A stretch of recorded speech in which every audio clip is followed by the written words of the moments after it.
ఇప్పుడు నేను సగ్గుబియ్యం ఉప్మా చేస్తున్నాను. ఒక ప్యాన్ తీసుకున్నాను, అందులో ఒక గరిటెడు నూనె వేస్తున్నాను. చూడండి, సగ్గుబియ్యం ఉప్మాకి ముందుగా నూనె కాగింది. అందులో నేను ఇప్పుడు పొటాటో వేస్తున్నాను.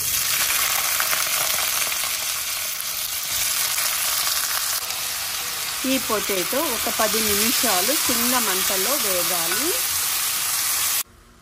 చూడండి, ఇప్పుడు మూత తీసి ఒకసారి పొటాటో కలుపుకోవాలి. బంగాళదుంప ముక్కలు వేగుతున్నప్పుడే మనం కొత్తిమీర, పచ్చిమిరపకాయ వేయాలి. చూడండి, ఒకసారి శుభ్రంగా కలుపుకోవాలి.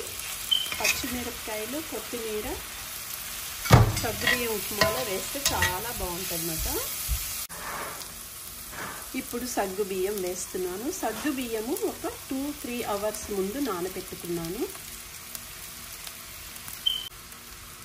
ఇప్పుడు శుభ్రంగా ఒకసారి మళ్ళీ కలుపుకోవాలి.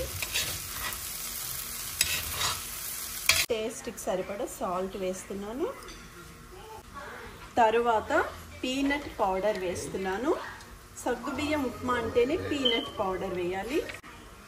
ఇప్పుడు ఇది మళ్ళీ శుభ్రంగా కలుపుకోవాలి. కొంచెం మెత్తగా చేసుకున్న పల్లీల పౌడర్ మళ్ళీ వేయాలి. ఇందాక కొంచెం బరకగా వేసాను కదా, ఇప్పుడు పౌడర్ వేస్తున్నాను. చూడండి, అంతా కలిపేసుకున్నాను కదా. ఈజీగా సగ్గుబియ్యం ఉప్మా ఎంత బాగుంటుందో. ఇది నాకు చాలా చాలా ఇష్టం అన్నమాట. నాకు కానీ మా వారికి కానీ సగ్గుబియ్యం ఉప్మా అంటే చాలా ఇష్టం.